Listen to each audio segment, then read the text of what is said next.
sparks gonna fly. The beast is awake, orange, black, and white. Cause when the jungle come alive, then we ignite and Cincinnati, we gon' rise and in the jungle, we unite and dripping orange and black and white. Day when we fight, live and die in these stripes. Wake up the beast, every day is a feast. Time to bust it off the leash. In the jungle, dripping heat. Tigers strike the city streets. East side, stand up. West side, stand up. If you reppin', who that? Time to put your hands up. Bengals stripes, we in it. New day, new age, yeah, we get it. Cincinnati, jungle fitted. Blue day in our house, we win it. Orange and black and white, we build it. Earn our stripes, you know we kill it. Bleed our colors, jungle dripping. Nasty, natty, yeah, we live it. Lit the crowd, get the city loud. Yeah, we feasting now. Fit the pounce, make the city howl. Now we beastin' now. Thunder through the tunnel, from the sideline to the huddle. Stripes we tatted on the jungle when we flex that who they muscle on them. Stripes, Cincinnati, we gon' rise and in the jungle we unite and dripping orange and black and white. All day when we fight, live and die in these stripes.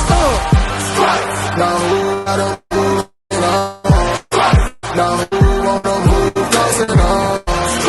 Now who wanna move on? If you got stripes and you let the city know you rock them, yeah we fuck like that black and orange upon them. Big old bottle, never stop it till the feastin' know who they rockin' with the diamond stripes, flossin' on the ring. Cincinnati, she's our queen. We gon' show the world who king. Orange in the day, black in the night. Stripes in our veins, sparks gonna fly. The beast is awake, orange, black and white. Cause when the jungle come alive, day we ignite and Cincinnati, we gon' rise and in the jungle we unite and dripping orange and black and white. All day when we fight, live and die in these stripes. Now who gotta move like it on? Now who wanna move crossing on? Now who wanna move on? All day when we fight, live and die in these stripes. Hey guys, what's going on? Welcome to the show. This is Sports with Strawberry Ice. I'm your host, the Iceman, Jeff Trunipole. And as always, I'm bringing you sports from a West Side point of view right here in the great city of Cincinnati, Ohio, home of the Kings of the North, baby, the Cincinnati Bengals. Now, do me a favor, if you found the show, hit that like and subscribe button, smash that thumbs up. I'm up to 1,456 subscribers. That is awesome. As always, I appreciate every single one of you guys. Now, do me a favor, if you're watching on Twitter or if you're watching on Facebook and you have yet to subscribe to my channel, please do so. Please go to Sports with Strawberry Ice on YouTube. Hit the subscription button, hit the bell for notifications, and every time I go live, you'll be notified. Also, exclusively in the chat crew on YouTube, we're doing super chats. So if you like to make sure your comment gets read or support what I'm doing, please give me a super chat. I would greatly appreciate it. Now, this show and every show is being brought to you by T Properties. T Properties, quality housing for quality people. Check out their website at www.tpropertiesllc.com for all your rental property management needs and your rental needs. Yes, Brad, we have some injury updates. We will get to them here in a second. We have a very special guest today. Been working, he works at 1530 Homer ESPN. I've been going back and forth with him, trying to get him on the show. He's a very busy man. Very happy to have him on here. He is the better half of the Tony Pike Show. He's Austin Elmore. Austin, what's going on, brother? Oh, man, Strawberry Ice. Glad to be here. Thank you for that introduction. Yeah, our show is called Cincy 360. I prefer, I think I'm the 3 and the 6 part of that equation. Tony Pike might be the 0, so just how it has to be. I like that. I can go with that. I can go with that. Now, The thing is that we need to start this hashtag. We've been talking about this. I've been tweeting this to you. We need to start a hashtag. Cincy 360 needs a third hour. We need to work on that. Yeah. I'm blown away by the support we have gotten. A lot of people saying that we need a third hour, bridge that gap between us and Mo Egger. I would love nothing more. So hopefully we can make that happen over the course of the last, over the course of the next several months, whenever that might be. So hopefully that happens. I appreciate the support. Yeah. No problem, man. No problem. Well, I mean, I love listening to you guys, and I can't stand Bart Scott. So I honestly, I hope I would like 1530 to just go completely local because I can't stand a whole lot of guys that are on ESPN, to be honest. But just want to say what's up to everybody in the chat crew. We got, let's see here, we got Phil coming in from Piqua. We got Ryan going in from Toledo. What's up, everybody else? We got Crip, all the usual guys in there. What's going on? I am ecstatic. Now, I know, we got Lexington here. Let's get Lexington in here. Joe, what's going on from Lexington? Now, we had somebody asking about any injury updates. And yes, we have some injury updates, and it seems like it's going in the right direction for the Bengals and the wrong direction for the Titans. But Ben Baby has reported that Trey Hendrickson was a full participation at today's practice, according to the team's injury report. Seems to be progressing well through the concussion protocol. I don't know about you, Austin, but I think that is great news. Yeah, that's a monster situation going on for the Bengals right now. The fact, number one, that he was limited yesterday, full today, makes you think he's absolutely going to play on Saturday night. And that's going to be important because if you think about the last half of that game when Trey Hendrickson didn't play against the Las Vegas Raiders, that really gave Derek Carr an opportunity to pick the defense apart. They moved the ball effectively. They were able to run the ball effectively, and the Bengals just didn't get pass rush at all. And that's kind of been one of the struggles of this defense all season is getting pass rush with four. Hendrickson alone has done a lot of it. So when he's out of that equation, they struggle a lot to rush the passer. So he would be critical in that, especially with a guy like Ryan Tannehill, where, it benefits you to hit him, benefits you to get him on the ground, pressure him. He's going to make mistakes. He's thrown I may have finished the season with the most interceptions in the NFL, right towards the top of the list. So anytime you can disrupt a guy like Tannehill, you give yourself some opportunities, and that'll be crucial in Saturday's game. Yeah, and just like Kane here says, great news, Jack Rabbit, their starting DB is out, and that's another one I got that I'll put up here real quick. Ben Baby reported. Titans quarterback Jack Rabbit, what a name, right? Jack Rabbit Jenkins did not practice with an ankle injury. Linebacker Derek Robertson, a former San Antonio Brandon standout, is given a day of rest. So, and from what I've read, Jack Rabbit Jenkins would be the one that would be most likely to cover T. Higgins. So yeah. I think that's good news. Fine, we got a couple more days of practice, see if he goes full go or not. But what's your thoughts on that? Well, that's the T. Higgins thing is interesting to me because of how he just basically non-existent in the game on Saturday against the Raiders. 1 catch, 10 yards, came late in the game. And we've seen what he can do this season, especially the way he's been able to go up and get the football, make those contested catches. He kind of turned into that safety valve for a couple weeks there for Joe Burrow. So anytime you have a potentially backup player going up against T. Higgins, it's already hard enough to defend these wide receivers. Right. So that would be another big part of this offensive game plan, which I think is going to be interesting to see how they decide to attack Tennessee. Also shocked to see that Ben Baby got a Texas reference in one of his tweets. That is surprising. I can't believe that. Exactly. Hey, Crypt Keeper here's got a little message for you. Said Austin looks like Bill from the McAfee show. Hey. I wish I knew who Bill was. I like Pat McAfee. I don't get a chance to watch his show because he's on the same time as us. But If you say it, Crypt, I believe it. Yeah, actually, Pat McAfee was well, what I do is I listen to Pat McAfee when it starts, and I switch to you guys, and then you don't have a third hour, so then I switch back to him. This is what I do. But Pat McAfee actually said today on his show, and it's on Twitter, I retweeted it, that he doesn't think that the Bengals will win in Tennessee. First of all, because we've never won a road playoff ever, and he doesn't think it's going to happen this year. I think we have a shot of it happening. I mean, I know people are worried about Larry Ogunjobi, which I am too, but getting Josh Trubo look like he's on the mend, possibly coming back. I don't know about Wren. I don't know if he's coming back, but the way BJ Hill and Reader played, I think we're going to be okay. I mean, Larry Ogunjobi is a big loss, but if we get Trey Hendrickson back, I think we got a pretty good shot here. Yeah, there's no question about it. DJ Reader is kind of the key to the whole thing, right? Because of his ability to effectively stop the run, what he does for those linebackers. Jermaine Pratt is very instinctive. Sometimes it bites him in the butt. Sometimes it helps him make a game-changing and potentially franchise-altering play. But the defensive line and the relationship with their linebackers is going to be critical. And it might sound crazy, but to me, just as important as what they decide to do defensively is what they will do offensively Right. because of the way that Tennessee wants to play games. I mean, they've had 90 players play this year.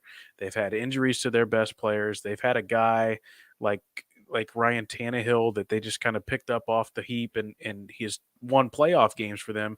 That's not by accident. That's because they want to keep the ball out of the hands of the other teams, run the football down your throat. So if the Bengals can do similar to what they did against the Raiders, which is come out firing, Mm-hmm. get a lead early, force Ryan Tannehill to beat you, then you have an opportunity to put your defense in a good spot. I mean, think about the when the Bengals played the Titans last season. The Bengals stunk. The Titans were pretty good. They came into Paul Brown Stadium and the Bengals destroyed them. Like the Right. Bengals dominated them front to bottom, bottom to top, front to back, any way you want to put it.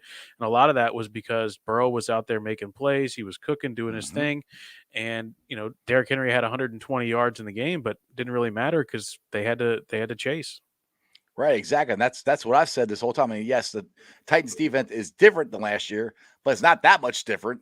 But the Mhm. Bengals offense is, I think, completely different than it was last year because Right. we have a guy named Jamar Chase. And shout out Yeah. real quick to Charles. Thanks for the $2. Yes, John again is not doing his homework again. Yes, he doesn't know what he's talking about. I say that lots of times on here. But yeah, I think the Bengals have a very good shot. And I agree with you. We've said this a lot on my show, and you guys say it on City 360 a lot. Let Joe cook. And Zach did that at the beginning of the Raiders game, spread them Mhm. out and go for it. Take shots downfield, get Chase. I really liked how they got Chase in different formations. They Right. use him a lot like the 49ers, excuse me, the Sucky Niners. That's how I always refer to them on my show. The Sucky Niners, they use Debo slot, the backfield.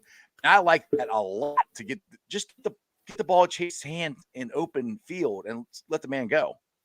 Yeah, I've been thinking about that a lot lately. I mean, I thought Zach Taylor called a really good game, especially because they haven't been running the football very well. So finding ways to get um, Chase involved in the run game, kind of extend that run game in a lot of different ways, I thought was really helpful to them. And I saw a tweet earlier today. I don't know if you saw it, but Troy Aikman made some headlines in Dallas today, kind of criticizing the way that the Cowboys use CeeDee Lamb. I think he had one catch on Sunday against the 49ers and how they didn't take advantage of man-to-man coverage, one-on-one coverage. And that's basically what the Bengals have been doing with Jamar Chase. They're not going to beat you down the field every single time. It's Right. not just not going to happen. But if you're going to play off the ball, if you're going to play him one on one, then there's an entire route tree that Jamar Chase can run, and him and Burrow are so synced up that they can nickel and dime you down the field. That's what they did on a lot of their drives against the Raiders last week. So it'll be interesting to see if the Titans go with that sort of a strategy. I don't know that they will, but they have one of the best defensive backs in the NFL and Kevin Byard. So where they decide and how they decide to defend Jamar Chase, I think will be interesting to see kind of the chess match. Zach Taylor, what he counters with there. Yeah, exactly. And I want to give a shout out to Whitney, one of the stars on Twitter here. She's I called her shot girl because she was Shot girl. yeah, I saw her at Friday night at the Holy Grail. She walked out and I had a bunch of shots. I'm like, hey, I'm gonna give her a hug. She's like, well, I don't want to spill these. I'm like, yeah. So she's for now on, I call her shot girl. So Wow. what's up? What's going on? And their I may or question may here. not have. I may or may not have bought a round of shots at the bar I was at after the Bengals game. Spent entirely way too much money that night. I'm sure there was lots of drinking going on that Yeah. Saturday. That was ridiculous. Now let's get this question here. Ryan says, "Who is the tight end or Titans tight end? Anybody good?" Just asking because tight ends usually kill us. Do you know offhand? Because I don't, to be honest. The name that comes to mind is Jonnu Smith, but to be completely honest with you, I'm not sure if Jonnu Smith is still with the Tennessee Titans or not. But the fact that we don't know off the top of our head is probably a pretty good indicator that they don't have somebody spectacular at the tight end position. Usually the Bengals make even average tight ends look good. So, That's but true, which is something I just don't understand. yeah, exactly.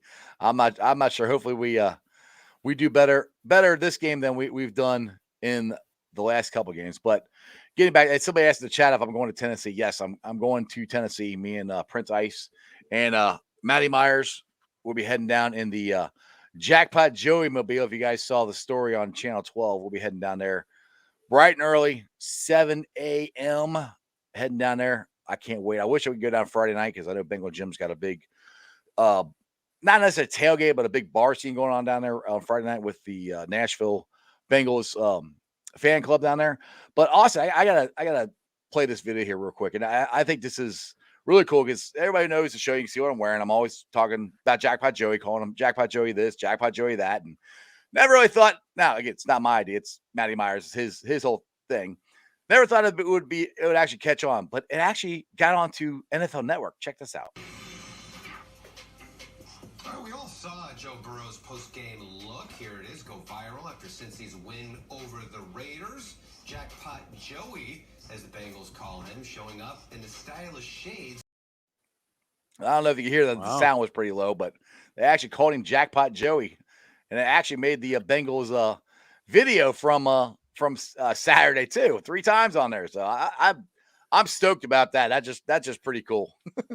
Yeah, it's cool, kind of these homegrown movements that the Bengals have been recognizing with a lot of the fans this year. They've really delved into that, with the way. I mean, one thing I thought was really cool is how at games this year they will have like the safety procedures about how to leave, and they film that with the Bengals captain and Bengal Jim and all those people. I think that's cool to just kind of tap into that network of fans and to give those people that opportunity to show off their passion is pretty cool. I actually gave my dad for Christmas a Jackpot Joey hoodie, same one that you have on right now. I don't know if it was you or Matt or whomever dropped some off.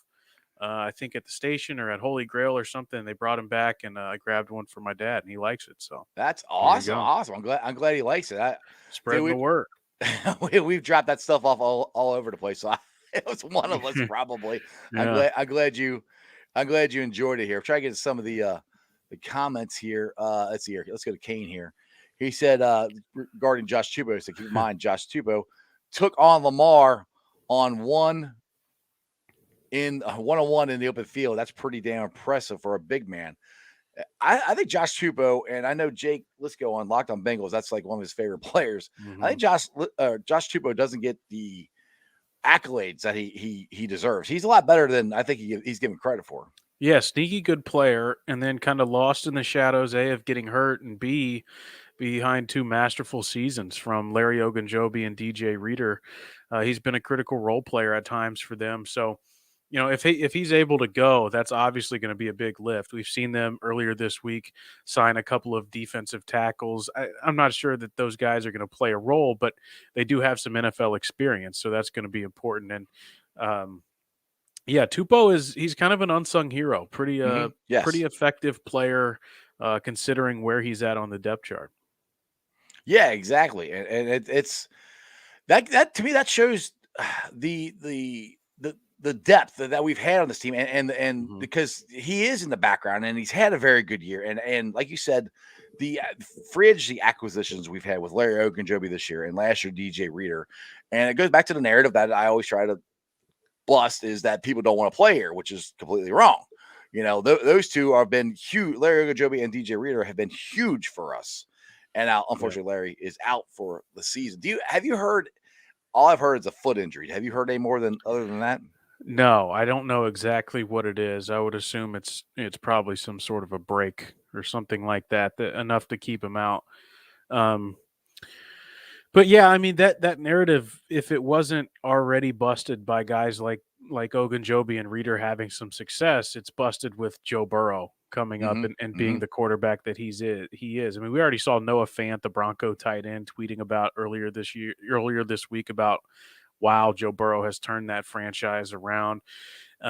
Because it was true for a while. Nobody wanted to come here, and you couldn't blame them because of just the way things worked out. But now, from top to bottom, Joe Burrow has changed this organization. And obviously, the organization deserves a lot of credit because they had begun that before drafting Joe Burrow and knew you get Joe Burrow, we have to change because he's going to change us. Exactly. And so those two kind of forces working together to change and move forward have led to a lot of success in a lot of different ways. Anthony Brad, here's, Ferkser. I see Brad's message. Anthony Ferkser. Yes, yep, he is there a you go. solid pass catcher. The rest of those guys are just dudes. And Tony here's got a good thing here. Cam Sample can play too. That's why a DT. That's why they drafted him. He's right on that. So you can't forget about him. I think we'll see some Cam Sample in those pass rush situations at that defensive tackle spot. I don't know how well he is or how good he is as a run stopper in that position. What I'll be interested to see is Sam Hubbard is one of the best run defenders in the NFL, top to bottom. So I wonder if, they can find some ways to move him inside and use his effectiveness on the inside, get a guy like Sample on the outside. The various different ways to use him to make up for the Ogunjobi thing should be interesting. Yeah, I'll tell you this. I am getting more confident going into the game now later than I kind of was Monday, because Monday we didn't know if Trey Henderson was going to play. We didn't know if Pupo was going to. Still don't know about him. We got Samples coming in, so I'm feeling a little more optimistic about it. And the thing you have to look at too is, like we said earlier in this broadcast, that we played the Titans last year, and it's their defense is a little different, but it's basically the same difference. And I don't think if we get out in front of this team, which is what I think the plan is, I don't think they can catch us. They're not built that way, And I did a space or MySpace or whatever the heck it's called on there on Twitter with Zim with a couple of different Titans fans, and they kept saying they're going to control the ball and run, and you're keep Joe off on the sideline. Well, my thing is that's fine, but Joe can score like that, Sure. So you're not going to keep him off the field the whole time. And our run defense throughout this year has actually been pretty good. And Larry Ogunjobi is more of a three tech, a pass rusher more than a run stopper. DJ Reader, BJ Hill, Tupo, those guys are more of the run stoppers. So I really think we're going to be okay at stopping the run. And who knows if Derrick Henry, how completely healthy he is? Because I saw someone on Twitter or the NFL doc or whatever his name is saying that to him, it looks like Henry's still limping on his foot a little bit. And so, I mean, Henry's supposed to be gone for the year. He's back. Who actually knows how good that foot really is, to be honest? Yeah. What I found most interesting looking at the numbers is after Henry went down, they actually called more designed runs. They got the same yards per carry as with Henry. And they, I forget the exact number, but they were almost 10% better in the run game without Derrick Henry, which to me says that is a huge part of their scheme and how they scheme their running backs and the run game is coordinated as a whole. So even without him, there's still going to be a handful in the run game. Right. So what I find interesting about the matchup is if this is going to be the best defense the Bengals have played since Denver. And the offense was hardly effective against Denver. They just did enough, and they were playing against a terrible offense with the Broncos. So, I'm a little worried about because of how poorly the Bengals executed in the red zone last week against the Raiders. And I could see this as being another one of those low-scoring games, that 24-17 type of situation.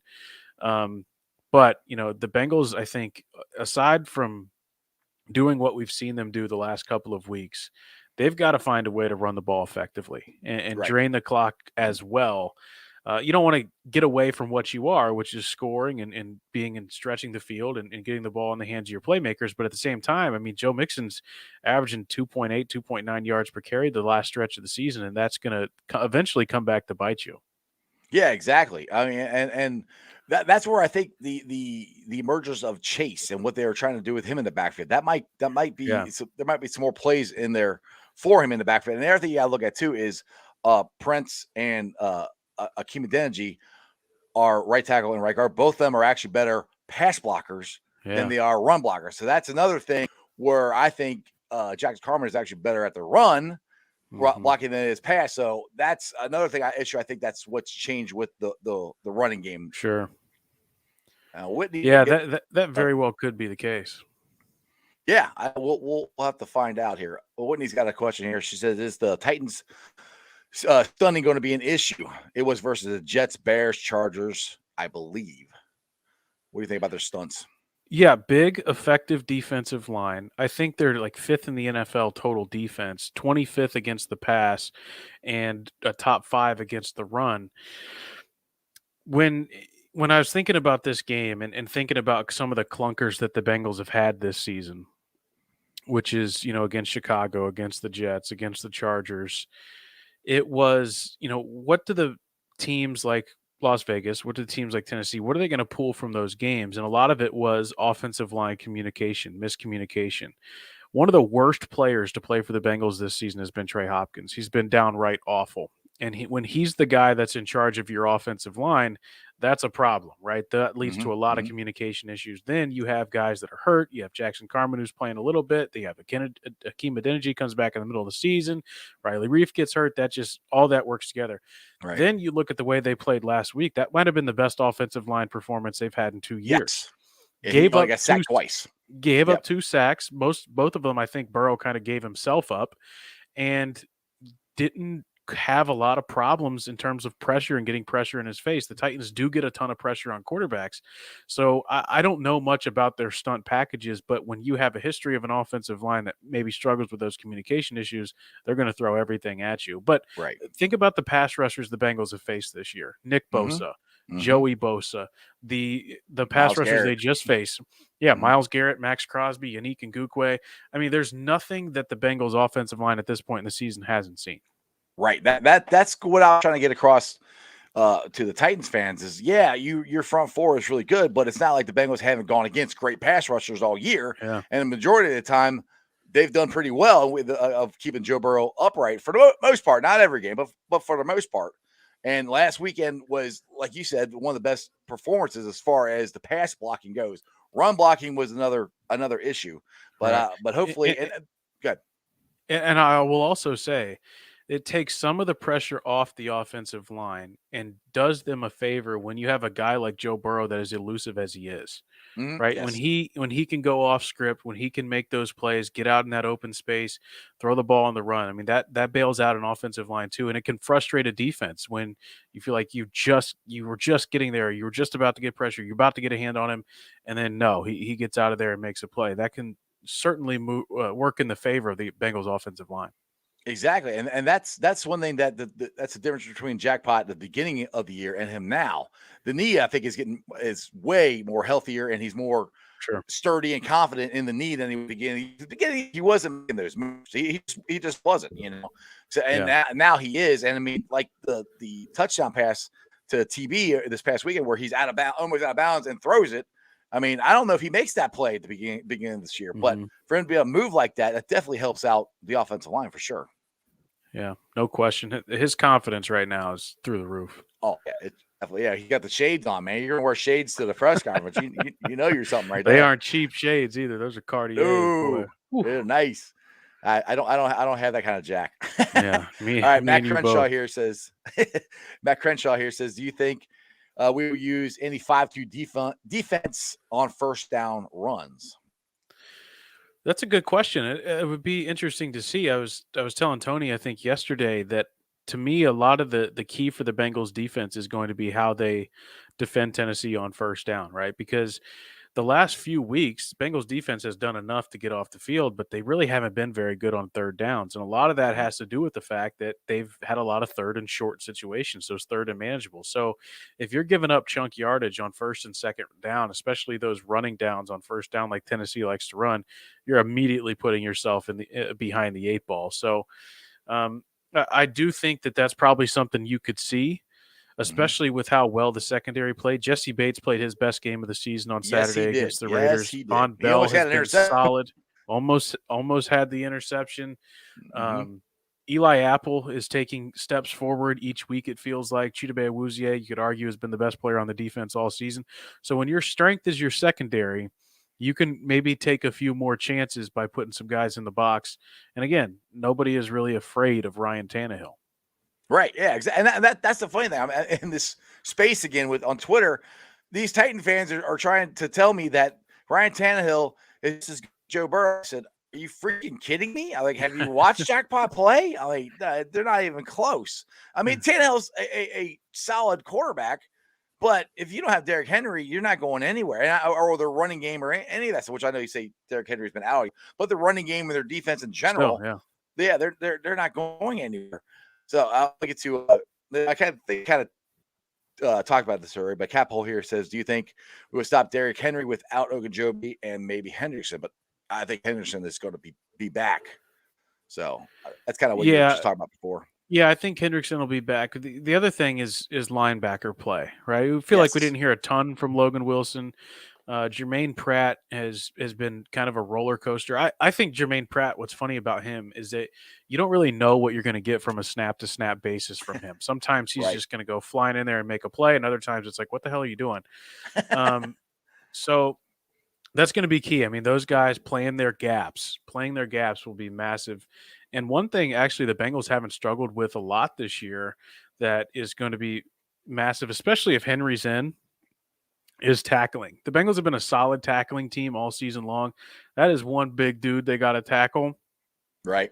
If they can, be fundamentally sound with the way that they tackle, that's going to give them a chance too, because he's going to fall forward, right? So that's the importance of getting that penetration into the backfield, hit him early. He's still going to fall forward most likely, but if you can, keep those longer distances, it'll be big. Now, this is one thing I was about to bring up here too, but Tony got it brought up in the chat here. He said Taylor was with Tannehill for like 5 years in Miami, and before that, with him, he was at Texas A&M. Right. Yeah, I've kind of thought this, Dak might know Tannehill better than Vrabel does. To be honest, he's coached him longer, so there might be some things that he can give Lou and say, "Hey, that's a good this or situation or this look or whatever," that that they won't have an answer for. I'm hoping. Well, he certainly knows Ryan Tannehill more than any head coach that they've faced so far this season. And I don't know how much of Zach Taylor's time is spent with Lou Anarumo, but anything that he can provide him is something that's going to be helpful. And obviously a lot of that on film. It's one of the interesting parts about it. Obviously, what I think about is Zach Taylor had a beard back then. I'm glad now for his sake that he doesn't have a beard anymore. But yeah, it's interesting to see. I mean, Tannehill's gotten better, but if there's still, some demons in there somewhere, maybe Zach Taylor can find a way to expose those. There you go. Nick S. here, he says, do you guys think sitting everyone for Cleveland's game might have had a negative impact on Saturday, even though it was 100% the correct decision? I'll let you go first. No. Simple enough. I think it was had no impact whatsoever. I think it helped, because the healthier you are, the better. And that's one thing that I thoroughly enjoy, and I think Zach should get more credit on, is how healthy this team is. Because that's the last couple of years, we've been so injured. And Marvin Lewis teams, they were always so injured going into the game or going to the playoffs. And Marvin Lewis always said, you don't practice, you don't play, yada, yada, yada. Zach's like Trey Hopkins, to nurse him along all year. Like every Wednesday, he had practice off. He got at the practice, but he wouldn't actually participate. And that's help him with his knee and get it better. Same thing with Joe Burrow and all that. I think it's the new age of young head coaches. And I think that's been very effective as far as getting the Bengals to the point where they're at, where I know we lost Riley Reif and we lost Larry Ogunjobi, our starters. That's really it. I mean, Trey Henderson, or not Trey Henderson, the cornerback. Oh my goodness. Trey Waynes. Trey Waynes, thank you. I don't really count him. He's been healthy the whole time he's been here. But the two legit starters, those are the only two we've lost. And last year we lost so many starters. I think that has a lot to do with getting these guys to the point they're at, especially with the extra week we had this year. Yeah, I mean, think about this. Against the Las Vegas Raiders, all 11 starters that started that game started together in week one. How many times that happens in the NFL is very, very few.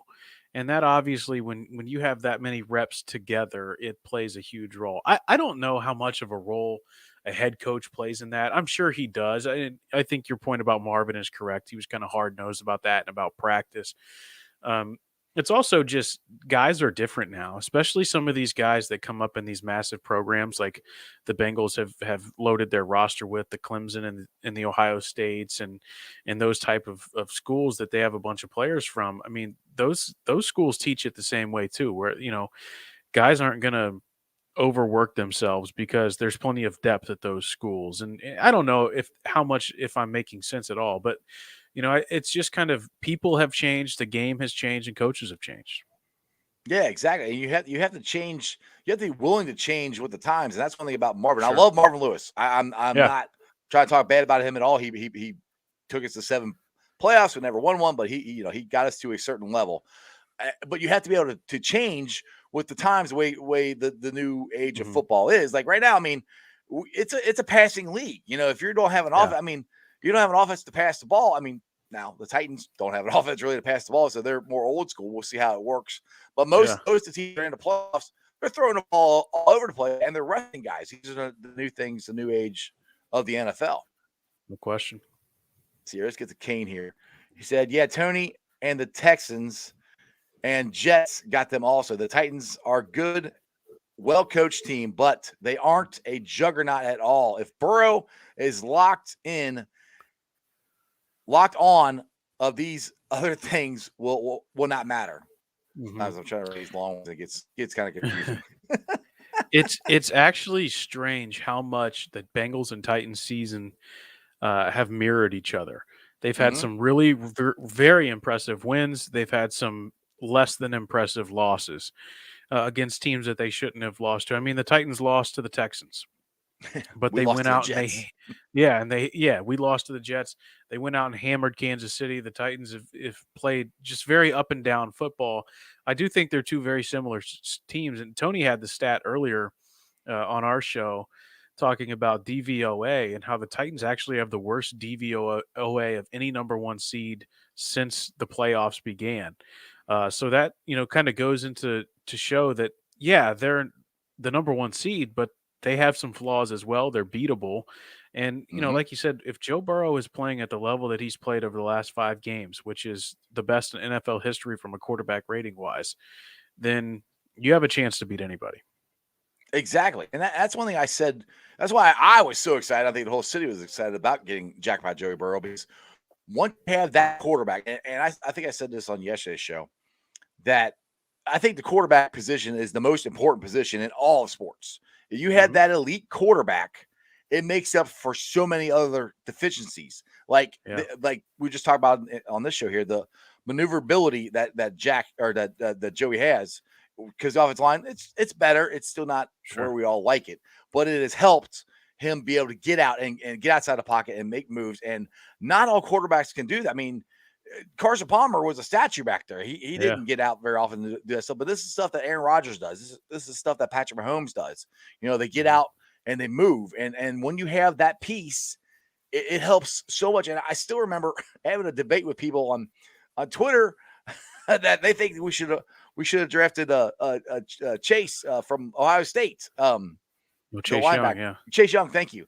Chase Young, number 1 overall instead of Joe Burrow. I said, "Are you serious?" I'm like, it's a quarterback. It's a quarterback-driven league. You have, and I can't believe I haven't heard anybody say that here lately. They'd be 4-15 or whatever right now. Right, 4-13.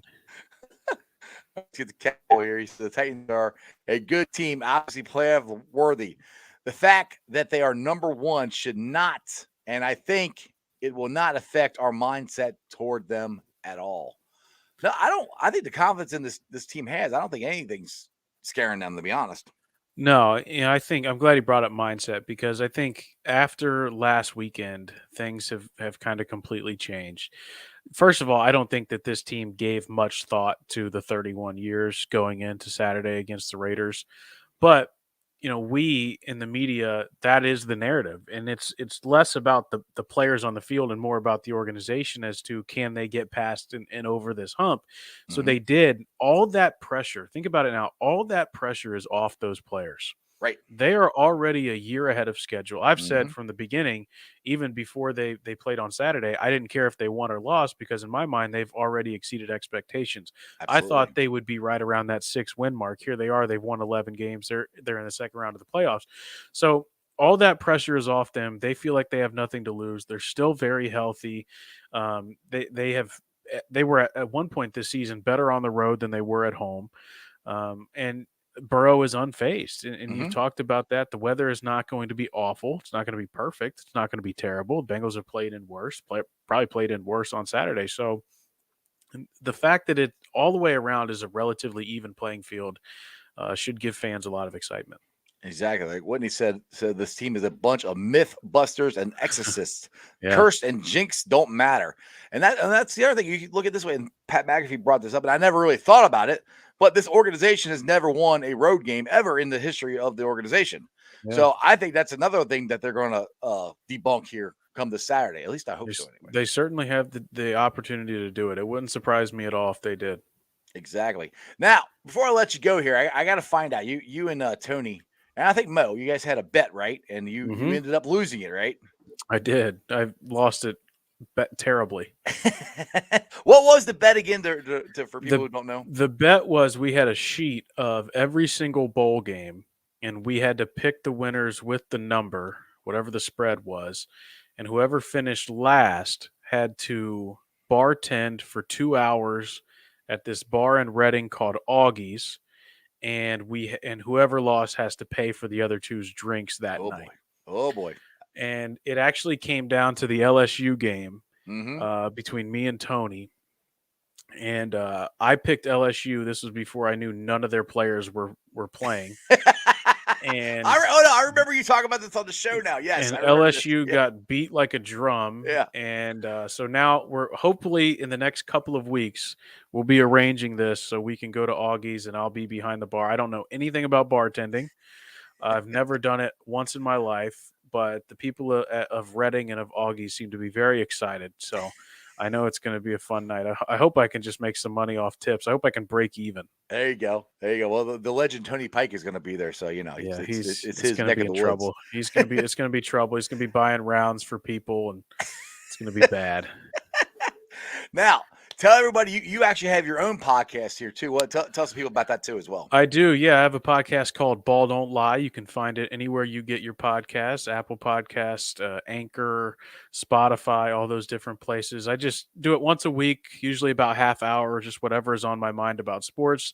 I actually just recorded it before I hopped on with you for this week, and it's about the Bengals breaking the drought, and also, a question that was asked of me: why do we as fans allow sports and teams to affect our emotions so much? Why do we get up so high?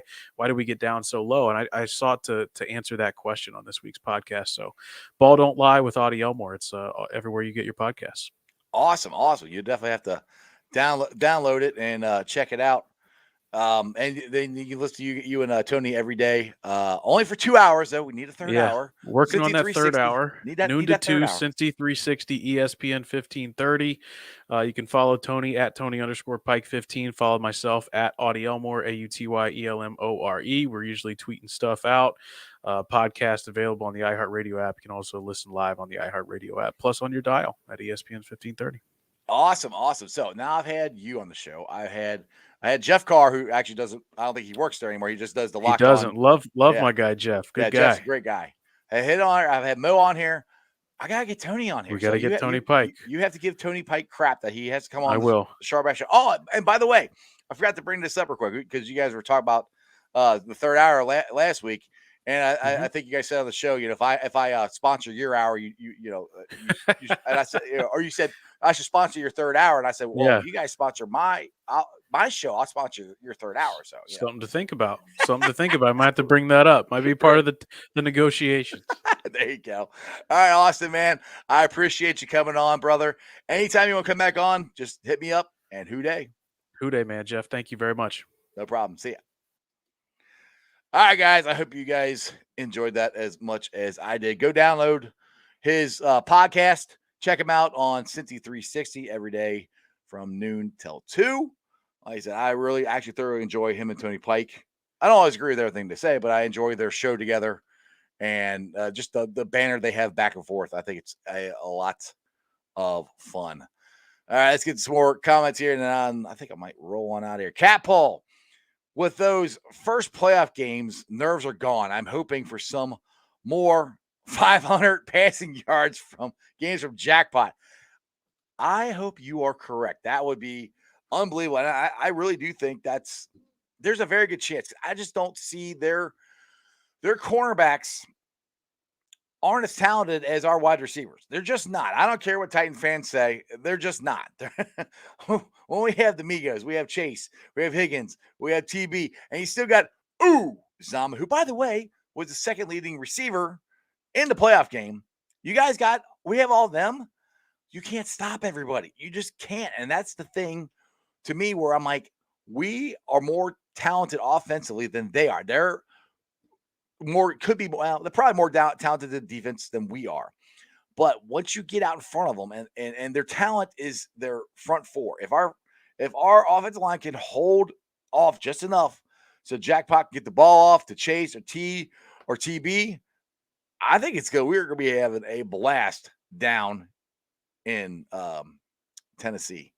So let's see here. John Hinkle, what's up? The team has been focused for several weeks now. Yes, and that's the thing too. We kind of said this with Austin Elmore, that this team focus, I said this before with Cap, the 31 years, that wasn't on the players. That was on us as a fan base, because we have been the ones that went through the 31 years. I mean, my son, Prince Ice, who's Cat Pole on here, just if you guys are curious, he's never seen his team win anything ever. And he was there with me watching the Bengals win their first playoff game in 31 years. And it was awesome. That pressure, if they felt any, is gone. So I know some people say we're playing with house money. And to a certain extent, we are playing with house money. But the thing is, and this is what I said, I'll roll it back to what I said in the summertime with the Reds. And I didn't say this, but I agree with it. Lance McCullers said this. Sometimes you don't pick the season picks you. This year, the season has picked the Bengals, and we have a very legitimate shot to do this thing. So, again, we have nothing to lose. Go out there, spread them out. Let's throw it. We do have to run. We have to run the ball a lot.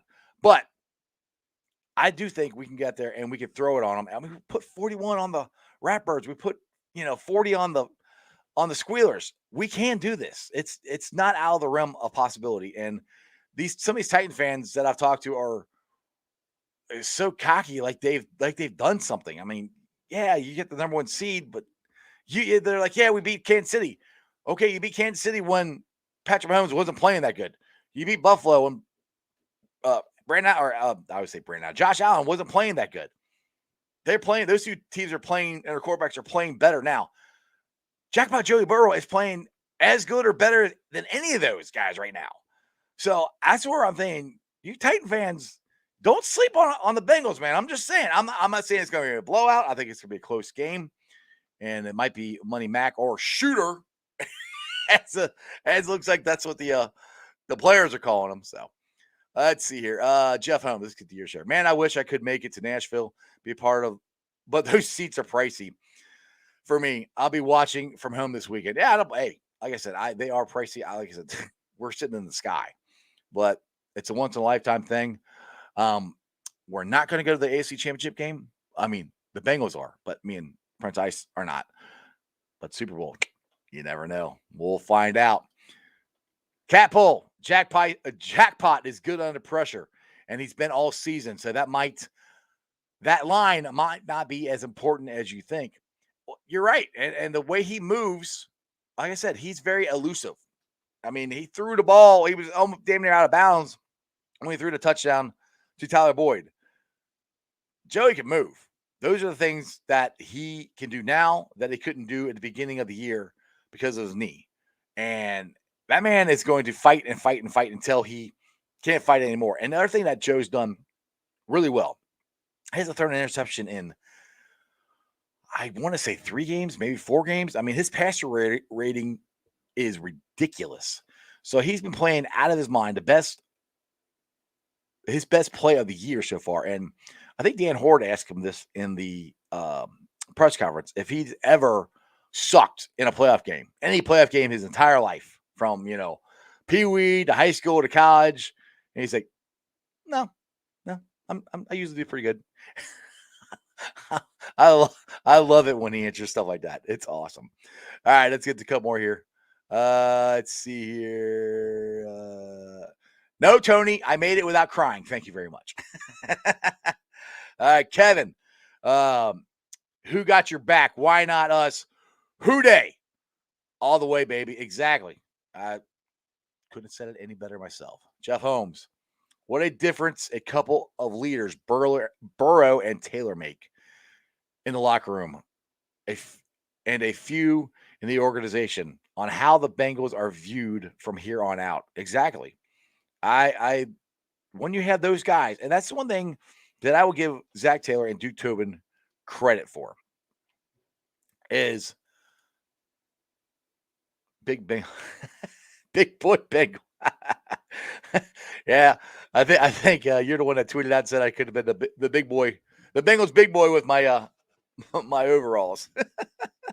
So I don't even remember. I lost my whole train of thought now. I don't even remember what I was even saying. So maybe I'll get back to it. Brad here says turnovers will determine the winner. I determined last week. We got that last pick, and that was unbelievable. Now, for all of you who were at the game, did you think he intercepted it? For some reason, I knew he did. I don't know why. We were down at the other end zone. I could see it, and I thought he intercepted it. So I was pretty sure on that. John Hinkle, any word of Joey getting the MVP? Is the odds better now? I haven't seen any odds on it in a while. The MVP or the awards and everything won't come out till they do the NFL honors.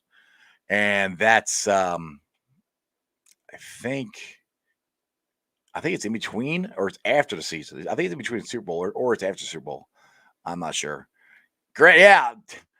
I love seeing Jonathan Indy at the game too. And he was at Bengal Jim's tailgate, and I was there almost the whole time. And he must have showed up when we left, because we like going in early and getting down there and cheering the boys on as they're getting ready. So he must have showed up at Bengal Jim's tailgate at the end. So we did not get to meet him. I would have liked to see him. What is that? Joanna says hi. What's up? Joby Wana. How do I say it right? I probably said it wrong. All right, we got some more people. Who else? Eli and Zay Jones wrap it up, but the INT was great. Oh, Eli, yes. Eli Apple played really well. I thought so. Foxy, what do you got here? That pick wouldn't have mattered if he had batted the ball down, but the pick was better. Yeah, exactly. It wouldn't have mattered either way. You're right. It would not have mattered, but I love it that he ended it with a pick. I just and that's gonna be a thing for Bengals fans from here on out. Where were you when Jermaine Pratt intercepted Carr to win the Bengals' first playoff game in 31 freaking years? It was awesome. Oh, by the way, if you guys have not checked out Bengal Jim's show from last night, it was awesome. It was so cool. They basically done what I've done here on the past shows, where they let just local people, whoever's watching the show, they put a link in there and come on and talk about their experience on Saturday of watching the Bengals win their first playoff game in 31 years. And it was so much fun. I got on there for a little bit. It just fires you up. If you have not watched Bengal Jim's show, go watch it. It was so cool.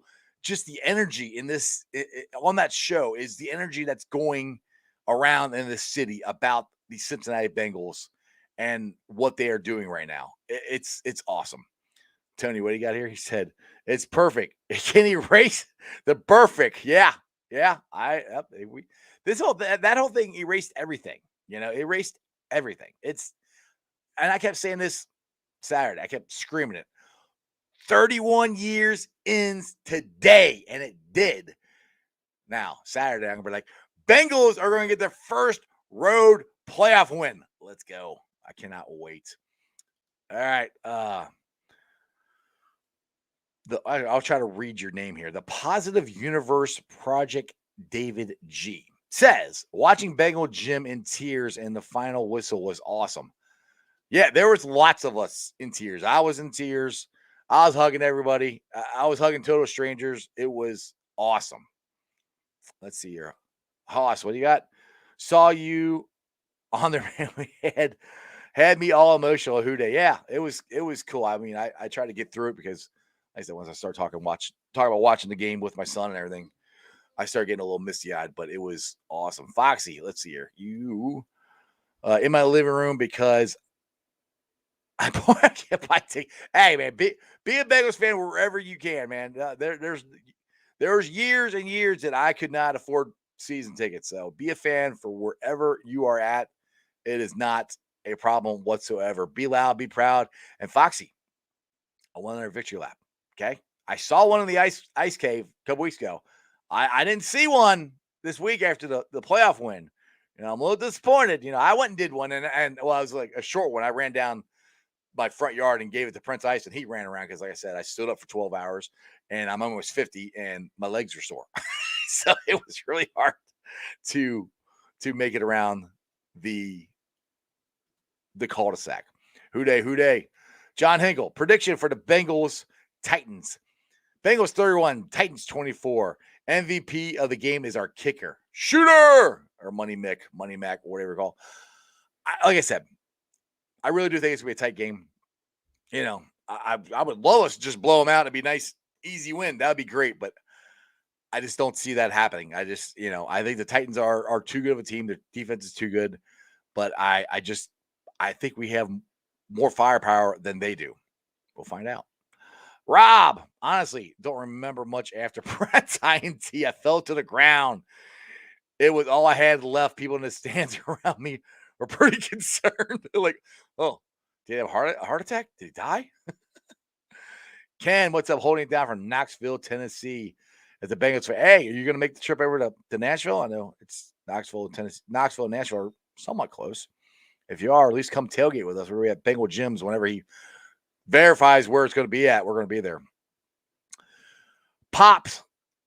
I'll get it right here. Props to Isaiah Prince for keeping Crosby at bay most of the game. Exactly. And that's the thing. I think Adeniji and Prince did really well in pass blocking. Like they got to improve on run blocking a little bit, but I think they did really well. And like I said, it's not like the Raiders had a terrible front four. They got a pretty good front four and a really good pass rusher. So the offensive line played really well. There's a very good chance that the offensive line played really well this week. And like I said, he got jackpot. Sky's the limit, man. Foxy, I will get to it, LOL. If we win, was too emotional after that win. Well, I had time to kind of compose myself. So I was at the game and then walked to where Mrs. Ice picked us up and then came home. Bradley, honestly, I'll be honest. I thought it was going into overtime. I'll tell you my honest thoughts is I didn't go, oh no, here we go again. I just kept going, please make a stop. I'm like, please, we got to make a stop. Like I was freaking out. I mean, it was the pressure of making the stop. All you got to do is make one stop. And the calls were going against us and everything that was happening. I did thought, I was like, okay, if they score a touchdown, it goes in overtime. Okay, we just got to make a stop. And it was just all of that. And then once Pratt intercepted that ball, the whole stadium just exploded. And so did I. 31 years of frustration, being pissed off, being disappointed, it's gone. All in one swoop. I've never had that kind of emotion in my life from so intense of, okay, we got to make a stop. We got to make a stop. Yeah! It was unbelievable. Crip, if we can get a win, a road playoff win, we can win the Super Bowl. Hooday, Ric Flair. Woo! Exactly. Foxy and my kids hide my flag from me. Oh, come on, Fox. You gotta go find your flag. Come on now. That's not nice. If your kids are watching, give Foxy his flag back. Give your dad his flag back. He's got to do a victory lap, okay? Tony, my panic went out the window after the KC game. That's the team we have. They demonstrated or demonstrate. I can't read that word. The defense. No, me and reading don't get along sometime. Rob, 31 years of tears poured down my face. One more, and I think I want to get out of here. John Hinkle. The Bengals fans should come to the stadium. If they make the AFC Championship, they would sell the stadium out and watch it on the scoreboard. Oh, you mean at PBS? They might. I don't know. Oh, good, Foxy, you got your flag back. That's good. I am happy for you. I was going to have to go down to Louisville and take kids and give you your flag back. All right, let's get to the Facebook groups that let me live stream. And also, as always, I appreciate every single one of them. They are Houday Nation, Houday Legion, Bearcat Ruckus, Bearcat Country, the Ohio State, Cincinnati Reds, riding third, heading for home, the Ice Bar, and then you can follow me on all my social media platforms, all under Sports with Strawberry Ice on Facebook, TikTok, Twitter, and Instagram. TikTok is at Jeff A. Trunapole. TikTok is at Iceman90. I'll be pulling the sign off later on tonight, putting it on the podcast. So if you missed any of the interview with Austin Elmore, go check it out. It'll be on BePod, Anchor, Apple Podcasts, iTunes, Spotify, Google Play, Stitcher, pretty much wherever you get your podcast. Please rate, like, and review. Give me a 5-star review. Please leave a comment so more Cincinnati fans can find my podcast. YouTubers, my originals, like I said, if it wasn't for you guys watching the show when it first started, then I would not be doing this. By the way, I've started my 3rd season. It's somewhere around here. I don't exactly know the date, but so somewhere in the middle of January. January is the 3rd year of me doing this, so I appreciate every single one of you guys. I'm at 1,459 subscribers. That is awesome. I hope to get to 2,000. Excuse me, 56, not 59. I can't read my own handwriting. I hope to get to 2,000 by the time the Super Bowl rolls around. So please tell your friends, tell your neighbors about Sports with Strawberry Ice. Tell about the podcast, tell about the YouTube channel, and tell them to follow me.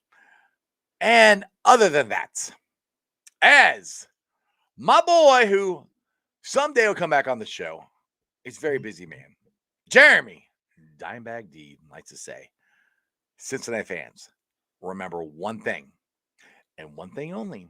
And that is, you don't live in Cleveland, you live in Cincinnati, so act like it, and everybody else can shut the up because we won a playoff game. Boom! Houday! And that's just sports, baby. See ya!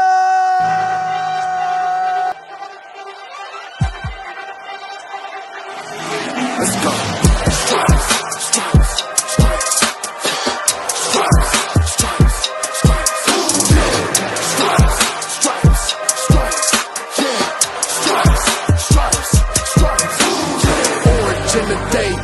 In the night, stripes in our veins, sparks gonna fly.